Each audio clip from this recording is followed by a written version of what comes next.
أعوذ بالله من الشيطان الرجيم. بسم الله الرحمن الرحيم.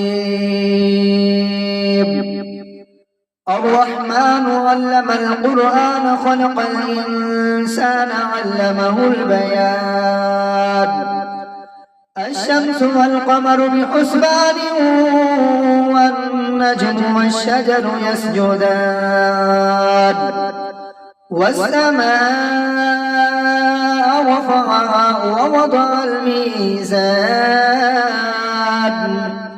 ألا تطغوا في الميزان وأقيموا الوزن بالقسط ولا تخسروا الميزان والأرض وضعها للأنام فيها فاكهة